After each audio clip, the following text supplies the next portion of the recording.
You guys are out of control. Hey, can we give it up one more time for all those baptisms? It's awesome. God is just, he's so cool. Like, he's always adding to his family and chasing after his sons and daughters. So that's just like a really great way to start the morning. I'm pumped you're here. My name is Ben. In case we've not met yet, I'd love to meet you. Come say hi in the lobby. Always honored to get to be here, spend some time with you. Today we're continuing in this Unshakeable series, and we're going to continue walking through the book of 1 Corinthians together. But before we jump into that, just kind of let you into my life a little bit. So I am one of those people, I have an addictive personality. Okay, I know I'm probably not the only one, but of course that means I have to be extra careful around legit addictive things like alcohol, tobacco, you name it. But for me, probably the way that my addictive personality is most clearly seen in my life is through obsessions with hobbies. Okay, I'm one of those people, and in a room this size, I know I can't be the only one, but I'm one of those people that I'll just get fixated on something for a few months. It's like, it's all I think about. It's all I talk about. It's all I want to do. And then a couple months later, it's like, I'm never going to do that ever again in my life, right? So it's kind of like how Leonardo DiCaprio has a new girlfriend every month. I am the Leonardo DiCaprio of hobbies. To give you an example of this, back during COVID, I suddenly randomly decided, I'm going to learn how to make a scale model. So I spent months learning everything you could possibly learn about how to build a model tank. I was 35 years old, yes. I bought everything you needed, different types of paint and glue and sandpaper and blades. I even bought one of those magnifying glasses that has a light on it, as if I was a jeweler or something. And what happened is I built an awesome model tank. It looks so great. It's a Panzer. It's got mud in the tracks and bullet ricochets on it. It's pretty nice. I just finished it and then put all that model making stuff in a box, and I never touched it again. I have no plans to. And so I just get obsessed with stuff. And sometimes these hobbies are very specific, like model making, or another one that makes me and Allie crack up is there was a season where the only movies I wanted to watch and I would buy and collect these things were old black and white Japanese samurai movies from the 1940s and 50s. Don't ask how I got into that. I don't even remember. It's very specific. Right? Sometimes these hobbies are they come and go and they're seasonal. So every couple of years I get obsessed with fly fishing. Every couple of years I get obsessed with rock climbing. Those are a few that you can count on them popping their heads up every few years. And then of course, some of these hobbies have just stuck around for the long haul. It's stuff that I've done for my whole life. I'm a reader, big reader. I'm always reading something. I like history. I read a lot of history books. Ever since I was 12, I write and record my own music, or I watch a lot of Cleveland baseball, and I even score games in a scorebook as if I were an old man. And so I just can't get obsessed. I think you get it. These things will pass through my life, and before I know it, it's I'm devoting all of my time and energy and attention and even some of my money to this thing. And I hope that most of us don't have the hobby obsession problem I have, because really it just results in you having a garage full of Japanese movies that you rarely touch. But at the same time, at the core of what I'm talking about is something that all of us experience, something that all of us do all of the time. And what I'm talking about is this human tendency to take typically good things and elevate them to the status of the ultimate thing. And then we reorient our time and attention and focus and money in order to pursue those things at all costs.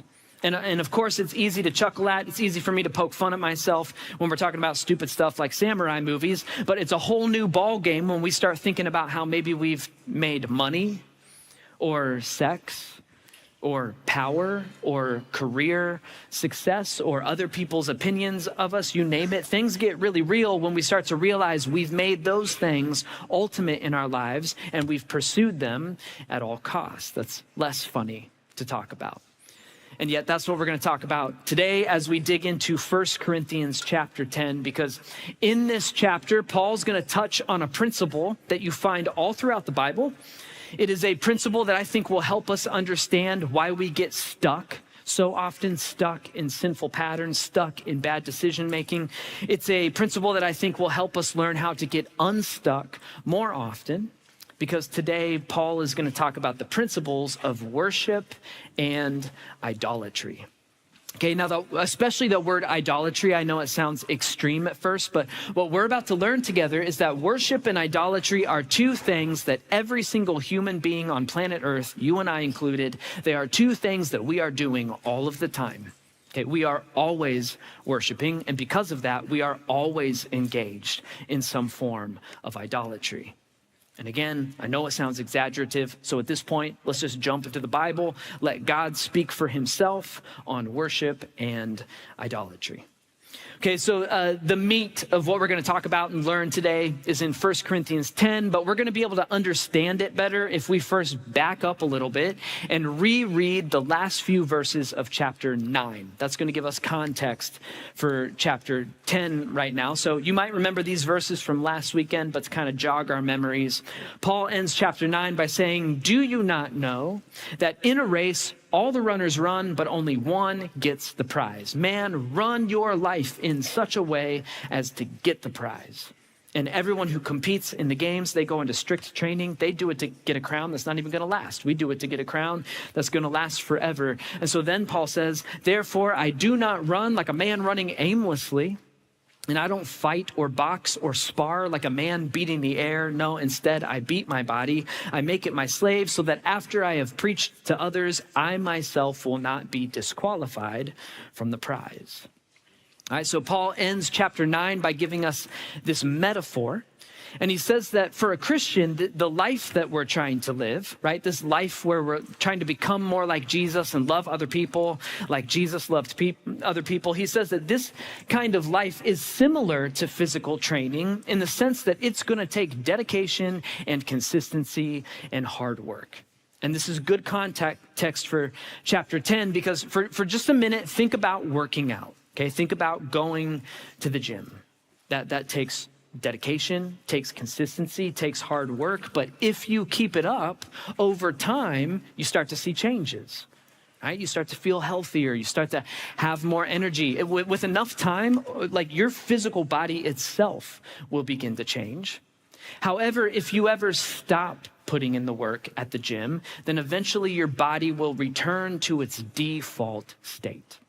Right? For some of us, the default state of our body is maybe to be a little bit overweight, or maybe you're more like me. That's like this is it. You're seeing the default state of my body. Like working out is not a hobby I've ever been obsessed with.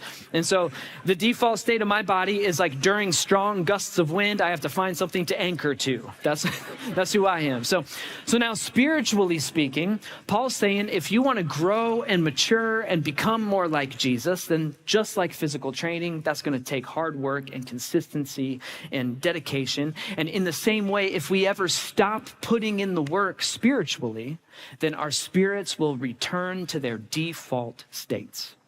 What is the default state of our spirituality? That's what 1 Corinthians 10 is all about.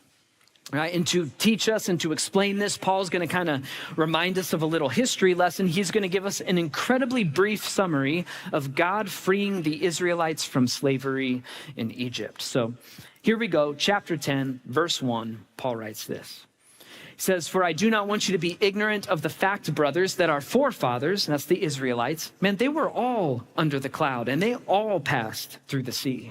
They were all baptized into Moses in the cloud and in the sea. They all ate the same spiritual food. They all drank the same spiritual drink, for they drank from the spiritual rock that accompanied them, and that rock was Christ. Okay, so Paul is reminding us that the Israelites were in slavery in Egypt, but God freed them, and they all witnessed God do incredible things in their lives, like really crazy things. They all watched him split the Red Sea in half, and they were all led through the desert by God's glory that was manifested as a cloud. And when they were hungry, they all ate manna, which was a miraculous food that God gave them. And when they were thirsty, they all drank the miraculous water that gushed out of these rocks, like really crazy, crazy stuff.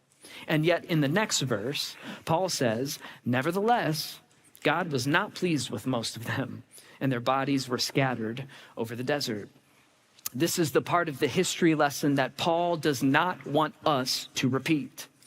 He's saying even though all of the Israelites were freed from slavery in Egypt, even though they all witnessed God's miraculous protection and provision, at the same time, if you're familiar with their story and their history, they also complained and grumbled all of the time. They were also constantly trapped in sinful lives, in a sinful state. And they many times were like, hey, we're kind of sick of being free in the desert. We just want to go back to slavery in Egypt. And at one point, they even built a golden calf and bowed to it and worshiped it instead of God. And so Paul's just kind of reminding us of like, remember how that happened to the Israelites? Why is he doing that? Sounds random at first.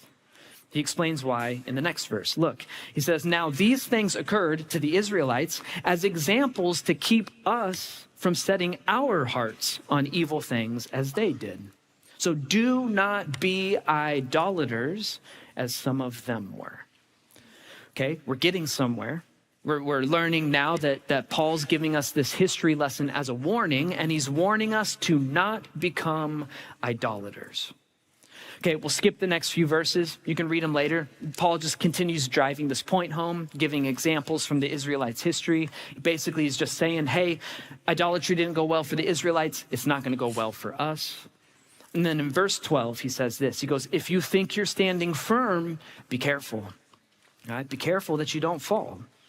No temptation has seized you except what is common to man, and God is faithful. He's not going to let you be tempted beyond what you can bear, but when you are tempted, he'll also provide a way out so that you can stand up under it. So in other words, Paul's saying, hey, if you right now hear the word if you hear the word idolatry, and then you immediately think to yourself, oh, well, I'm good. I don't struggle with that. We can move on. Paul would say, not so fast. Be careful you don't fall.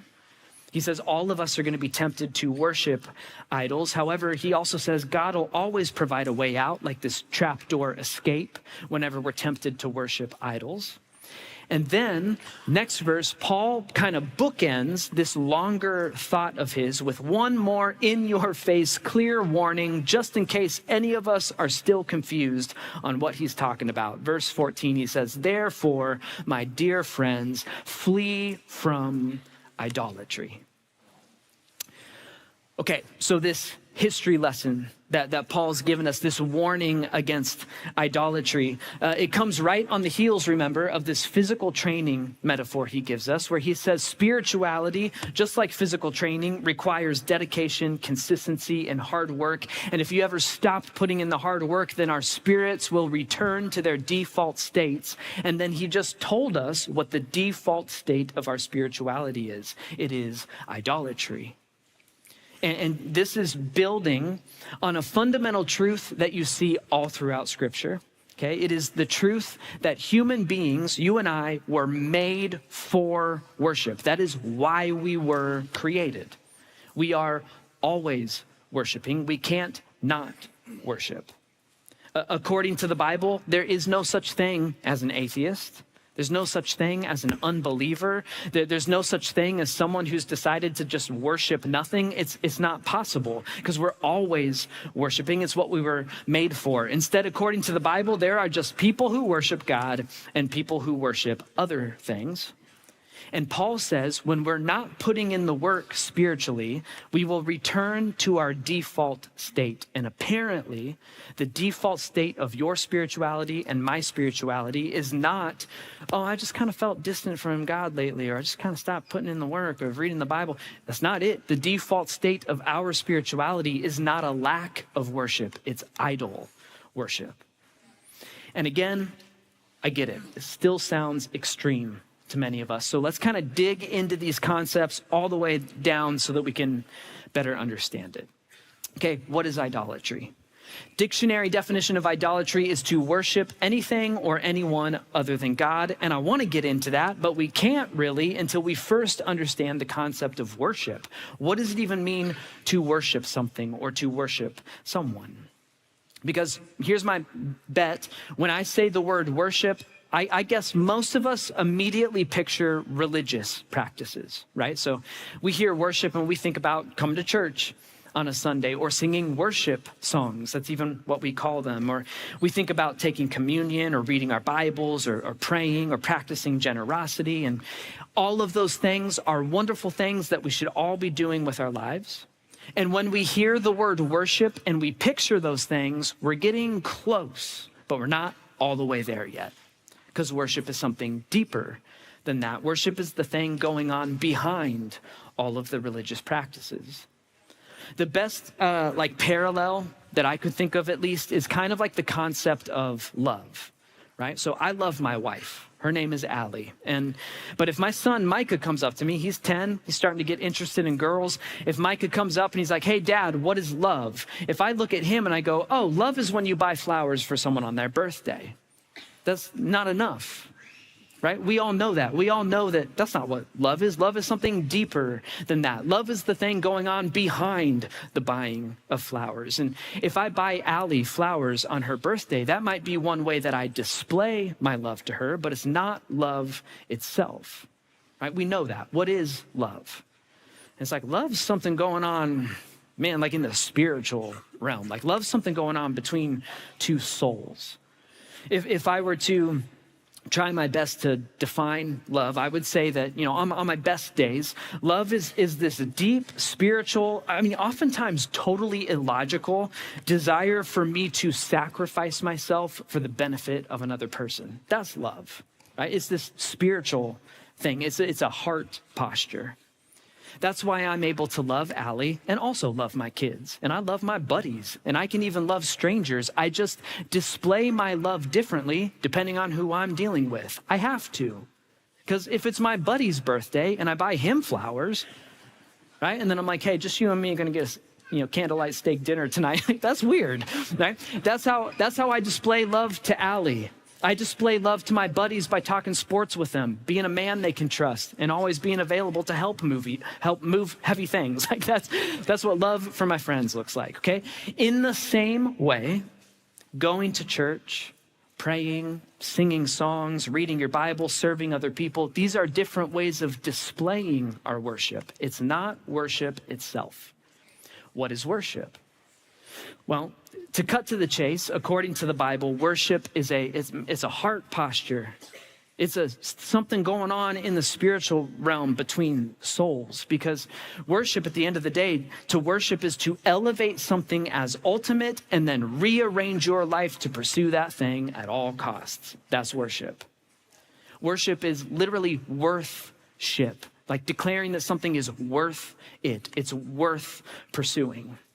Worship happens anytime we devote a significant amount of time and energy and attention and money, and we direct it at this one something, because we just believe that if we can get that something, then we're going to have purpose and meaning and value and joy and comfort.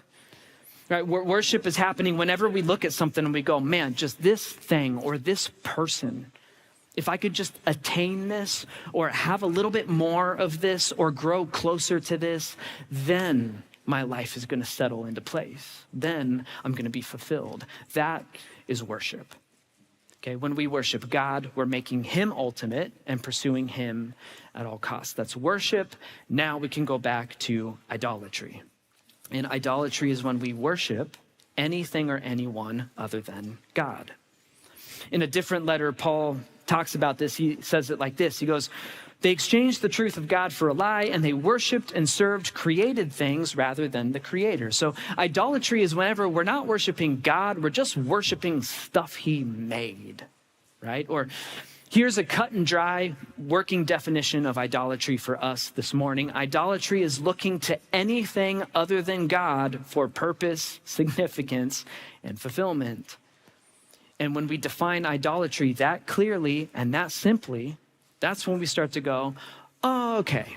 Idolatry isn't just something that used to happen in the ancient world, right? Idolatry isn't just when you carve a statue of Zeus and put it on your fireplace and like high five it every morning or whatever you do, right? Like that's when we start to realize, uh-oh, I have a lot of idols in my life.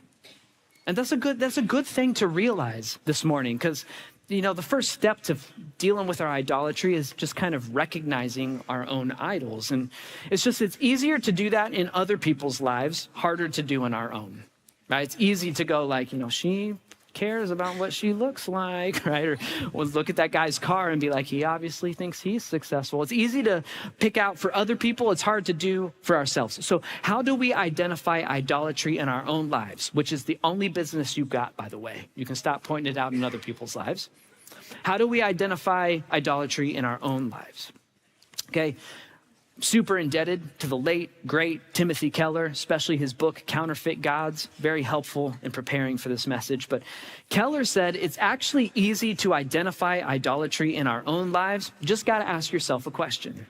And I'm going to kind of rework the wording a bit, but here it is. Ask yourself this question right now. What is something that has become so central to my life that if I were to lose it, I would also lose a sense of purpose, significance, or fulfillment? Like, what is the thing that if you were to lose it today, you would also lose your joy?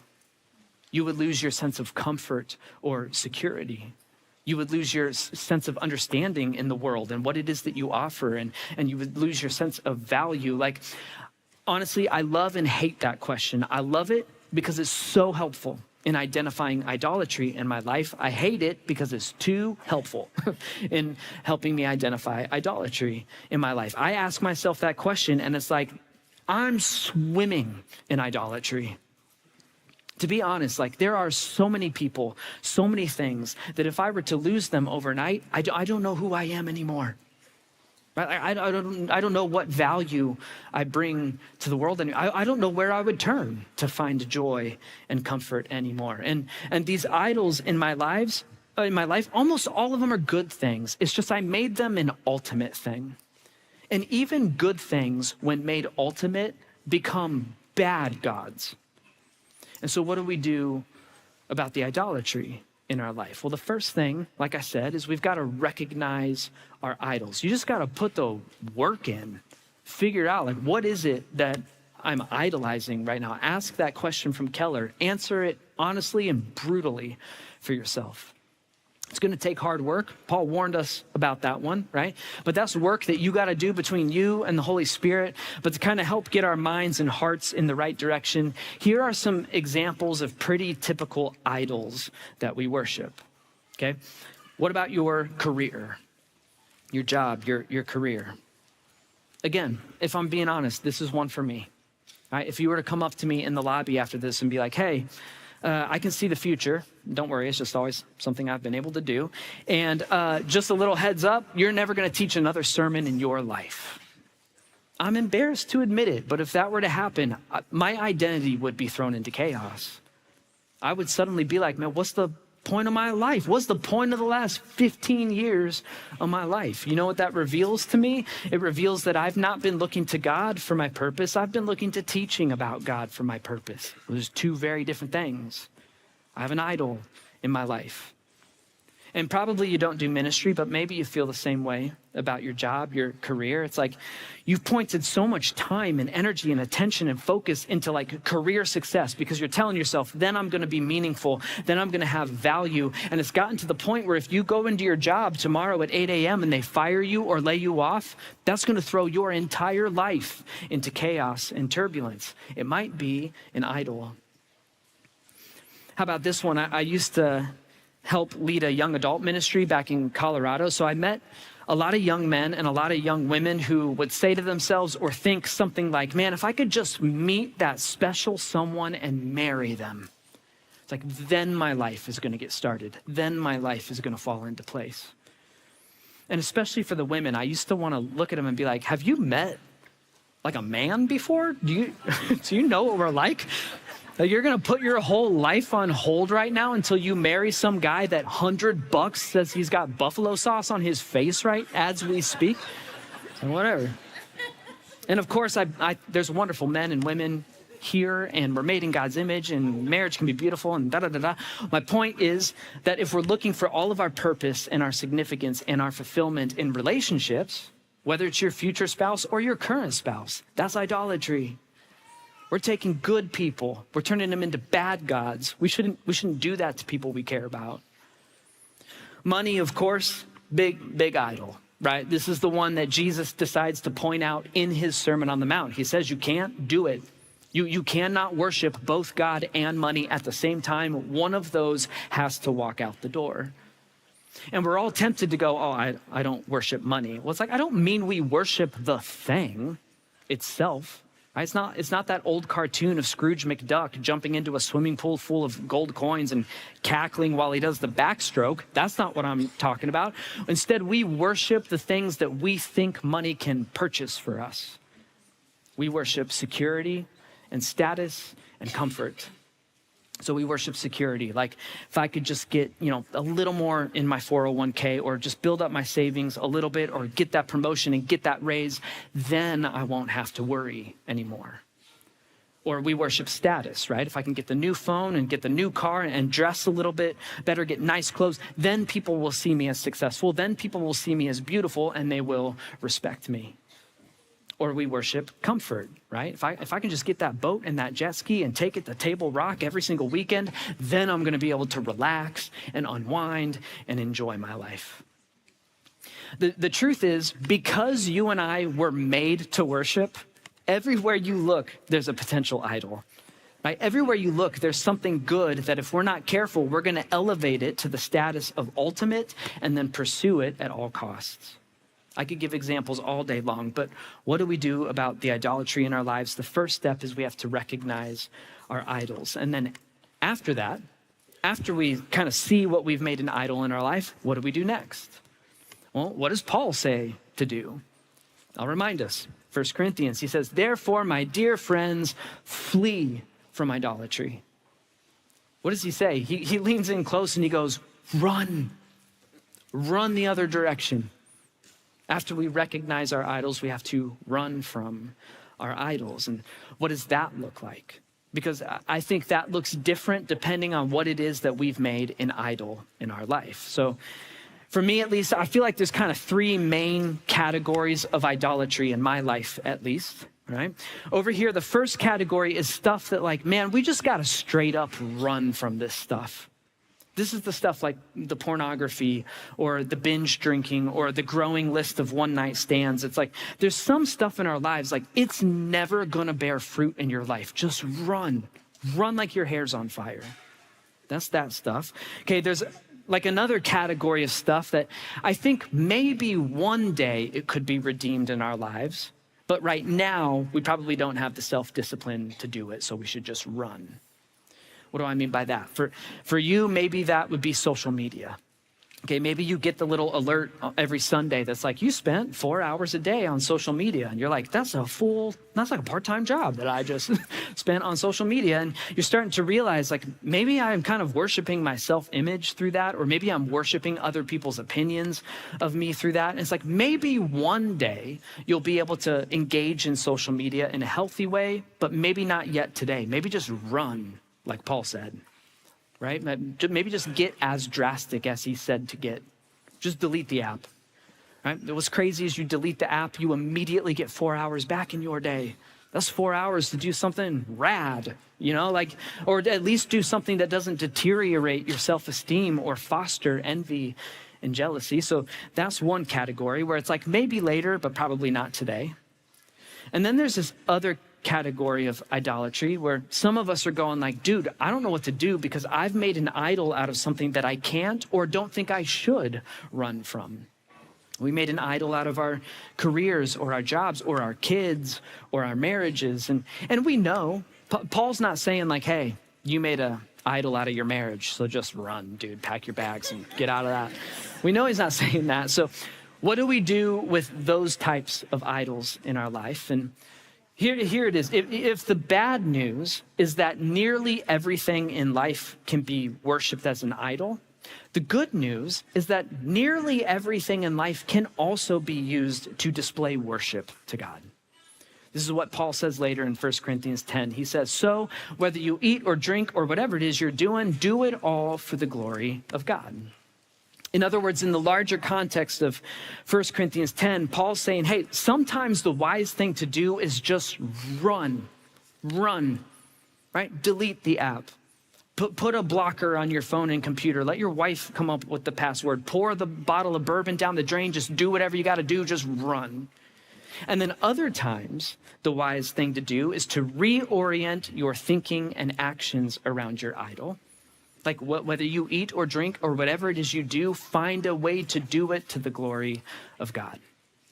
So for example, maybe we've made money our idols, and I agree. Like, I don't think it's probably wise to withdraw everything from the bank account, start a bonfire in the backyard, and burn it all. Like, you're going to be on the street tomorrow. So instead, we've got to get creative.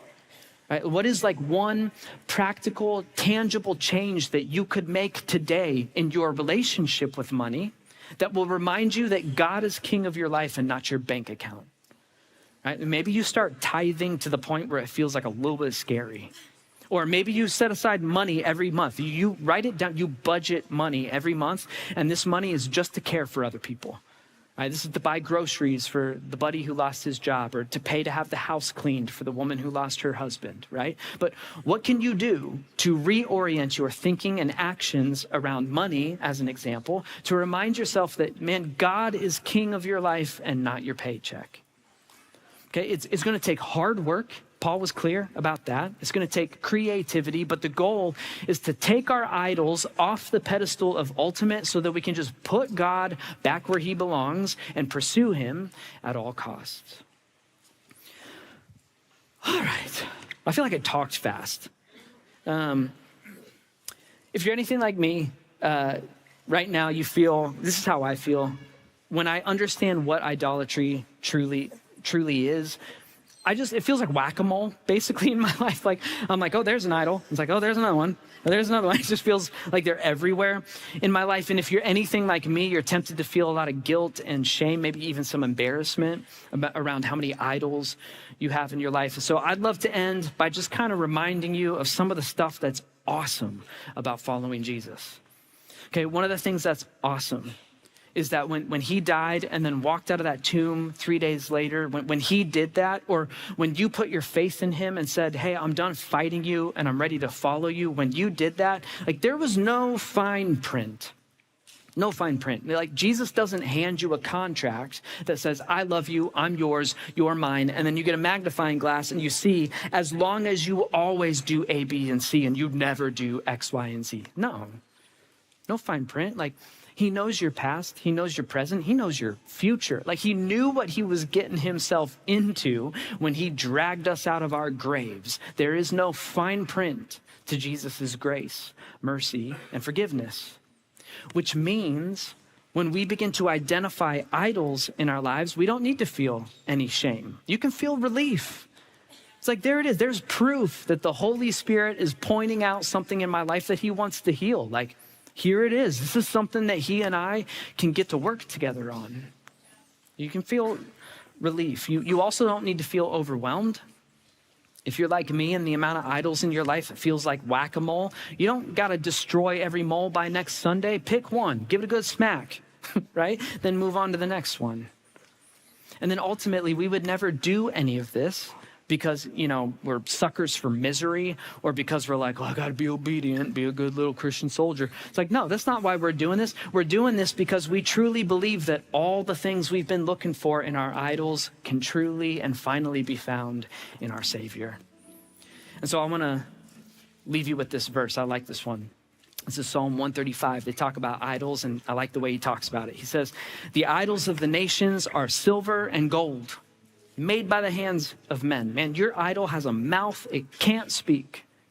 Your idol has eyes, can't see a thing. Your idol has ears, can't hear anything. There's not even any breath in its lungs. And it's this reminder that our idols are deaf and dumb and mute, and our God is not. Which means our God made us some pretty killer promises that your idols cannot compete with. And I believe that that's what we should reflect on as we go into a time of prayer and communion, because at the end of the day, we already know that. We know that. Like, if we pause, take a breath, look at our lives, we know. When is the last time your idol, let's take money as an example. Man, when's the last time you got on your bank account right? You got on the computer, and before the numbers in the spreadsheet pops up, your bank gives you this little pop-up window, and kind of lean in and you look at it, and your bank says, hey, your bank account knows every sparrow that has ever fallen to the ground. Right? Your bank account cherishes every wildflower growing from the cracks in the pavement down on Range Line. And if your bank account knows and cherishes the birds of the air and the flowers of the field, how much more does it love and cherish you? Therefore, don't worry. You never got that pop up on your bank account. Your money can't promise you that. Your God can. For those of us who made idols out of relationships, man, when is the last first date that you've been on where he or she kind of leans over to you and is like, hey, just before we have dinner, I want to let you know I knit you together in your mother's womb, right? I created your innermost being. Fearfully and wonderfully have I made you. I know the plans I have for you. They're plans to prosper you and not to harm you, and they're plans to give you a hope and a future. Like, that's a check please moment on a first date. It's like, nice to meet you, I'm out, right? Because we know no human being can promise us that. Our God can. Then when is the last time you got that promotion and you signed that contract and you just saw that at the bottom of the contract, it read, and now every tear shall be wiped from your face? Right? With this promotion, there will be no more death or mourning or crying or pain. That was the old order of things. That was the old job you had. But with this promotion, behold, it will make all things new. Like, your success in your career will not promise you that. Your God will. And so Hope City, as we take communion, pray, as we march out of here into a whole new week together, may we recognize our idols. May we run from them. May we replace them. May we put God back on the pedestal of ultimate so that we can finally find all that stuff we've been looking for in the first place. Pray with me. God, I thank you for this moment and these people and this truth. God, I see idols all over my life. They're everywhere.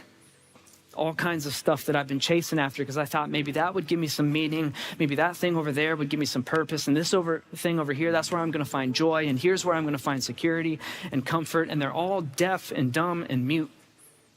And I spent a lot of time pursuing those things. God, I just see a lot of idols in my life. And I'm trying really hard, because you know how I'm wired, to not feel guilt and shame, but instead to feel relief, to feel loved by you for having pointed those things out to me. So God, for anyone else who is starting to see some idolatry in their lives, God, would you point out to them that you're not showing us this stuff because you're a bad dad. You're showing us this stuff because you're an awesome dad.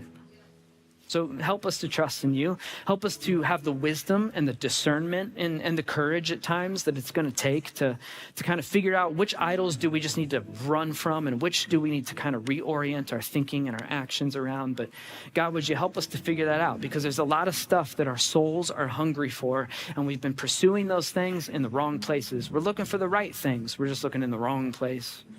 God, help us to turn back to you and to make you ultimate. Thank you for being awesome. Thank you for being good, even though we just keep making a mess of stuff. We love you. Praise in your son's name, Jesus. Amen.